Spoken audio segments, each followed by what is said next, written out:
Cerinich. Today we are on location at the Third Avenue Playhouse. We have the cast and the directors, and we would like to hear from them about their new production of Columbinus. With us today we have in the center Robert Bowles. He's co-artistic director of Third Avenue Playhouse, or TAP, and Ryan Patrick Shaw, the educational director. Along with them, we have the cast. We will start with Bob Bowles. Tell us something about this performance. Well, Columbinus is a play that, it's actually two plays, really. The first part of it is about a group of high school students going through a typical day in their lives, beginning in the morning when they wake up, going throughout the school day.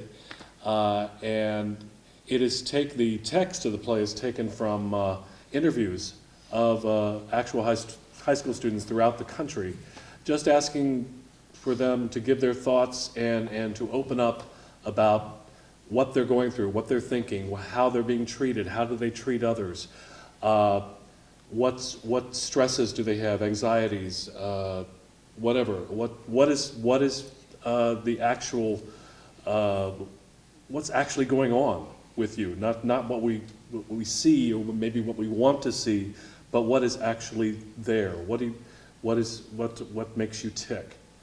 And these interviews were actually done by a woman, an academic, doing just a survey of high school students around the country. And they were allowed to be anonymous, and so they opened up to her considerably. And then a playwright and a director, P.J. Paparelli and Stephen Karam, got together and fashioned this material into a play. Very, for my money, a very important play, but also very entertaining in play. Not everybody's life in this play is grim or whatever. People have a sense of humor. They also have they have all kinds of things going on in their lives. Okay, Bob, let me just stop you there a second. This play was first performed in 2005, and I understand that you also directed it previously. Yeah. Well, how was that different, and how did you end up choosing Columbinus for here in Door County in Sturgeon Bay?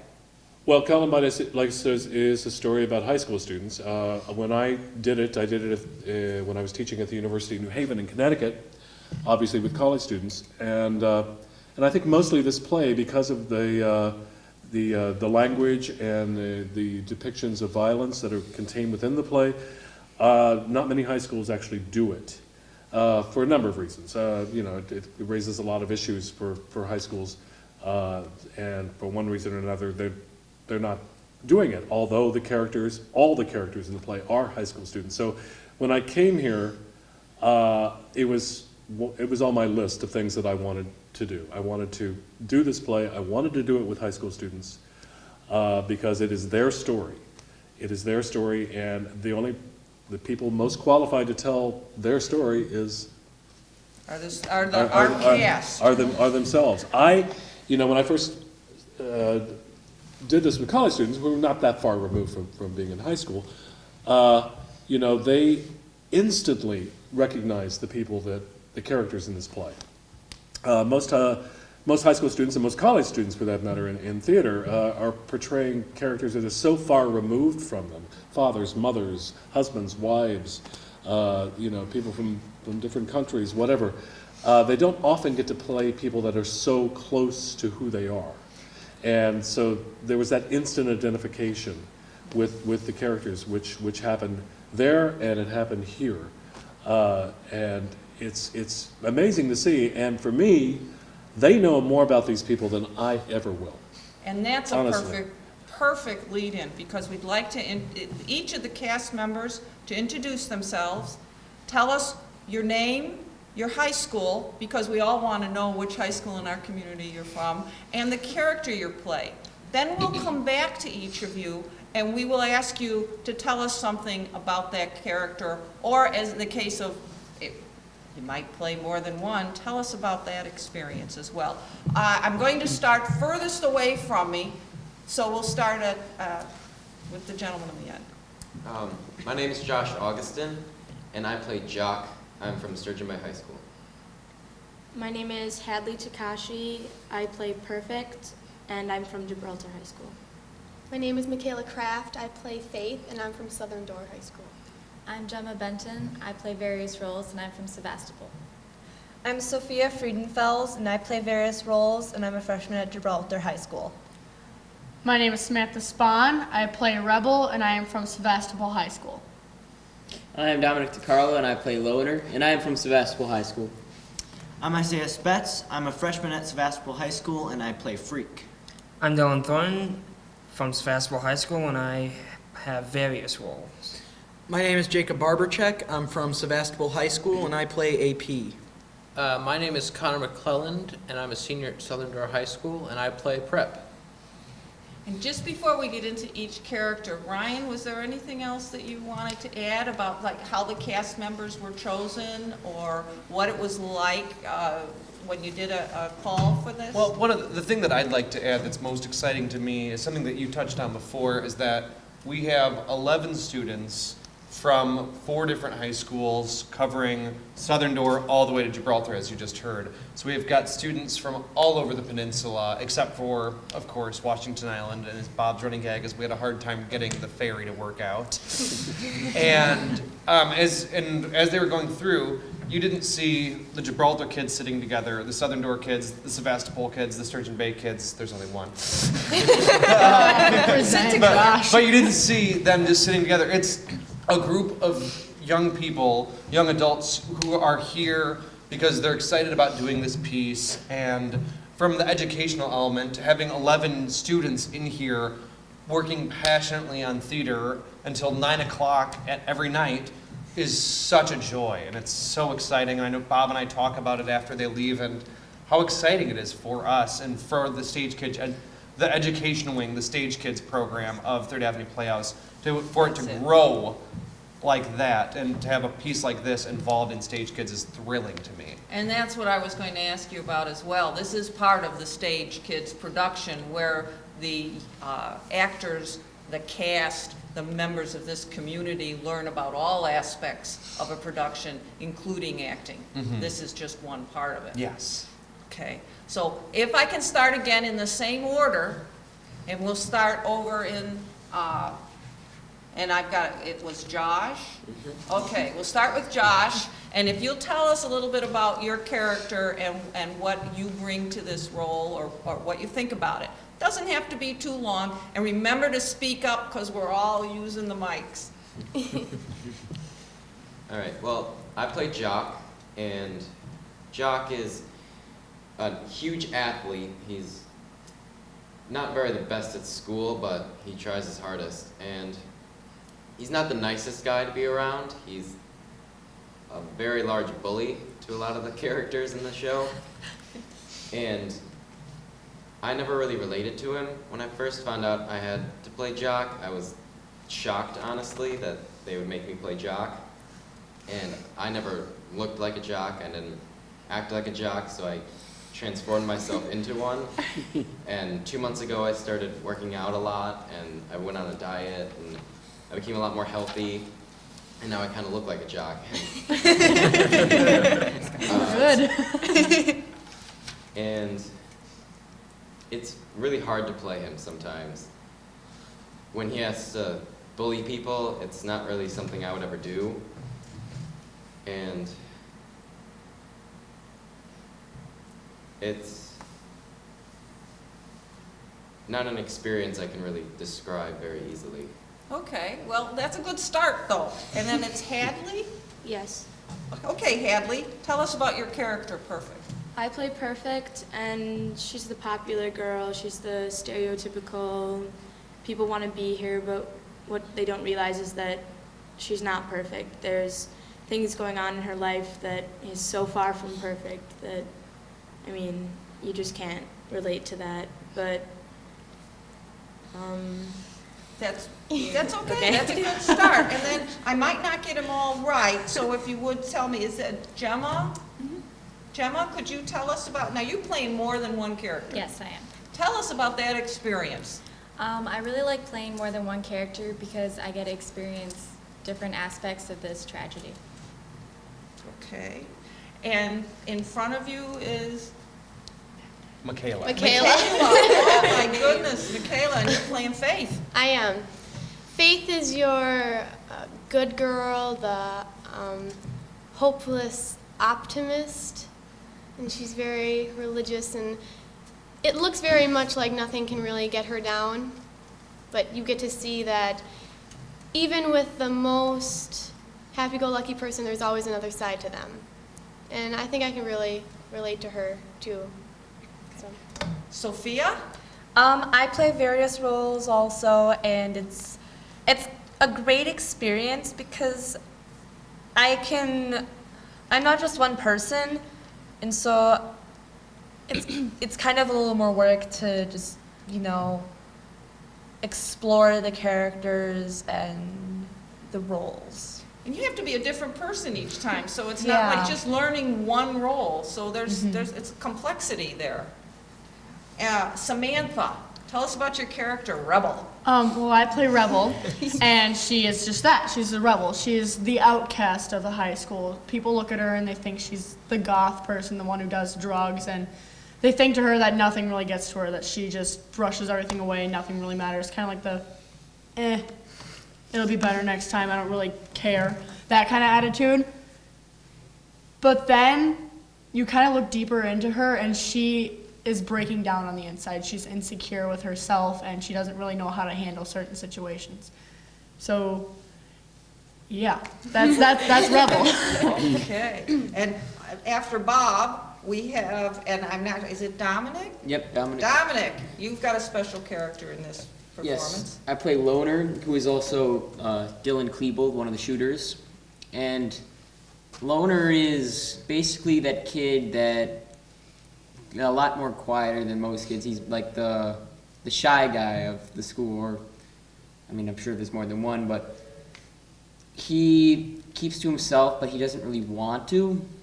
He wants to he wants friends, but he kind of lacks that ability, that social skill to easily connect with a lot of people. So which is why he connects, but he finds a really good friend in Freak, because somehow their attitudes and their ways just click together really well. But his struggles for social skills come through when he's trying to talk to a girl he likes, but she has an incredibly hard time getting through that. Okay. And next to you, we have Isaiah. And Isaiah, your character. Yes, I play Freak, who also transforms into Eric Harris in the second act. Freak, like all these characters, is the stereotypical name that is one given by his peers, the way that they look at him. And also, he's very angry, easily upset about things. It's hard to play a character like Eric Harris and Freak because I can't connect to that rage. I can only connect to it in very small ways. And slowly I've been building my way up to that. Okay, thank you. Dylan. Yes, I also play various roles, and it was a change from going to playing one role in previous plays to this, because I get to go from a parent to a guidance counselor, and then I get to go to a coach, so kind of get different aspects of the people that were within the school. Well, and you have to learn to respond to the different characters, which sounds a little challenging too. It was, yes, at first, in different scenes, going from a guidance counselor and then to being a coach. You have different ways of responding, so that's another challenge for an actor. And AP is played by Jacob Barbacek, and AP is not the full name. Tell us about that, Jacob. That's short for advanced placement. He's basically, stereotypical smart kid, teacher's pet. Doesn't really fit in with a lot of the popular people, and just puts a ton of pressure on himself to do well, and in school and, doesn't really give himself a break, basically. Okay, and we have one more character to talk about. Tell us about that character. Oh, that's funny. My character is Prep. He's kind of the cool kid and the big shot of the school, which always for me is kind of difficult to connect to because I'm not really that popular. But the weird thing about the character is, on the outside he acts confident in everything he does and the way he talks to people, but on the inside he's got a ton of insecurities and he's wrestling with his own problems. And it's kind of a conflicting character, but it's interesting. So Connor, you wrapped up this cast of 11 for us, and we're really glad you're here today. We understand you're also going to give a performance. We're going to see a brief scene, but how do the actors develop benefit from this performance? What do you think? Is there some personal, anybody want to chime in? Is there some personal development that you think is good, or just professional? This will be Loner. Dominic Loner. Dominic Loner. I think it, personal-wise, I think it really helps you see perspective of a lot of different people in a high school, like a lot of different kinds of people. I mean, you have your jocks who are, I don't want to generalize all jocks, but the jock in this play is, he believed that since he worked so hard for the school, he should get more respect and he deserves to be treated higher than someone like Loner who he's not in hardly anything extracurricular-wise. Anybody want to respond to that? Yes, go ahead, Sophia. I kind of like, at my school, it's a small school, and so you don't really realize that there are cliques and everything like that of certain people, but ever since I've kind of been in the play, I've been like, okay, well, I don't want to be stereotypical towards this type of person, but they look like they'd be like this, or they look like they'd be like that, and it's been kind of hard, because like in my head, it's like I'm thinking about who certain people are, but they might not always be that way, so you never know.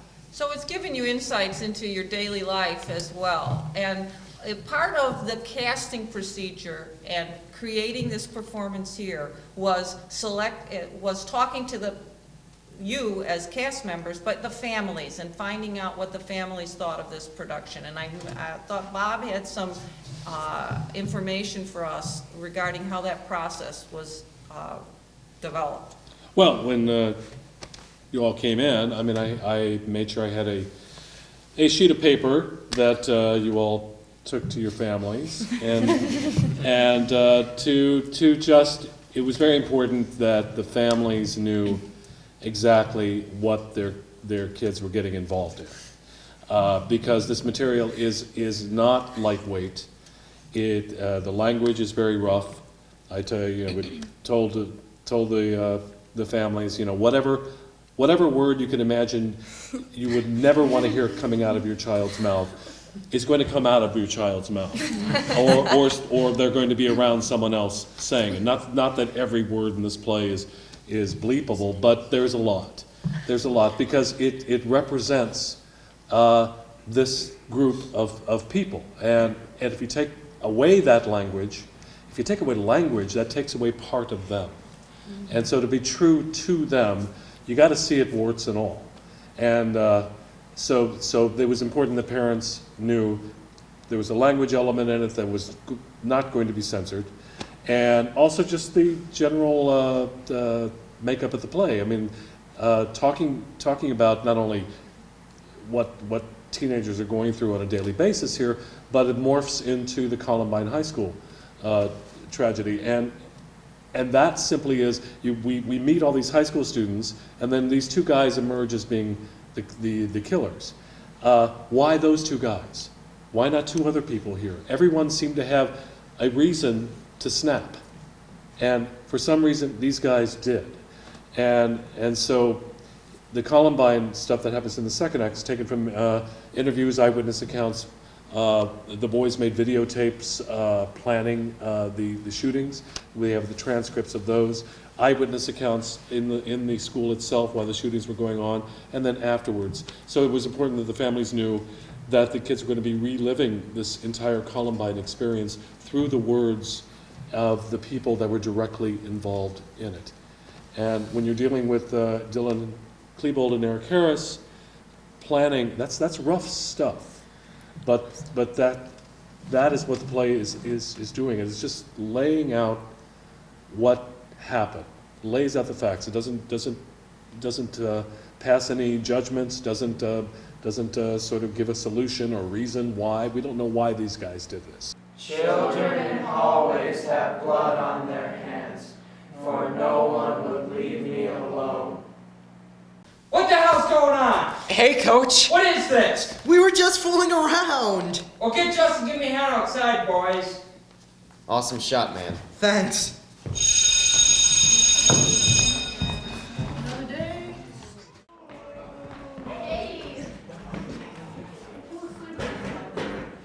Okay, who wants to tell me about natural selection? Survival of the fittest? Who did the reading last night? Yes? The theory of natural selection, or survival of the fittest, has replaced creation stories like Adam and Eve in the garden with the different, though equally questionable, creation story we refer to as evolution. Very good. Who'd care to elaborate? Anyone? Anyone else? Survival of the fittest doesn't always mean survival of the biggest. Huh? Sometimes anything can make you the fittest in the right situation. Oh. Your theory can best be expressed through the biblical story of Cain and Abel, I thought exactly. which is exactly why I had it. Knowledge would spoil my young people. I prefer that they learn only what they pick up by following their own play instinct. But they must learn self-control. I'm in control. What else do I need?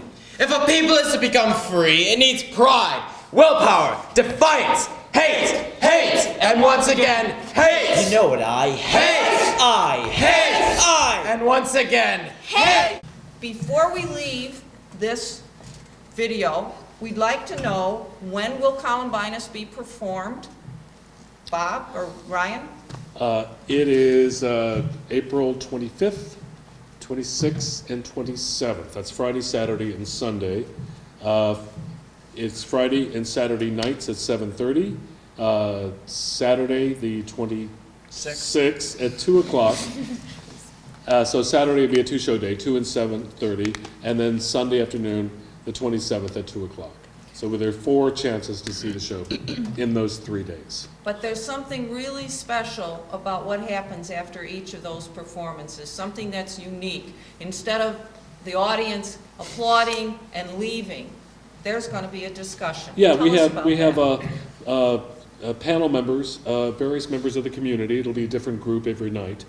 And they represent, we have a psychologists, teachers, parents, whatever, basically coming up on the stage with the cast and myself, and just talking with the audience. I mean, this play presents so many issues, and I know from having done the play before, the audience is bursting with opinions and questions.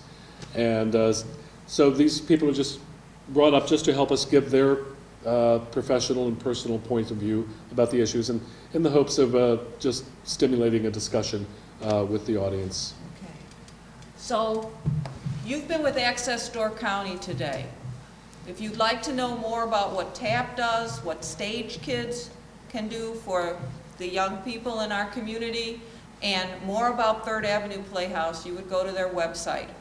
You can email from there, or you can call them on the phone and get more information about this production or other productions. I'd like to thank all the members of TAP and all of our cast, our 11 cast members that are here today, for giving us this backstage view of the very important play Columbinus. And I want to thank you for your time today, because I know we're taken away from your practice, your rehearsal time.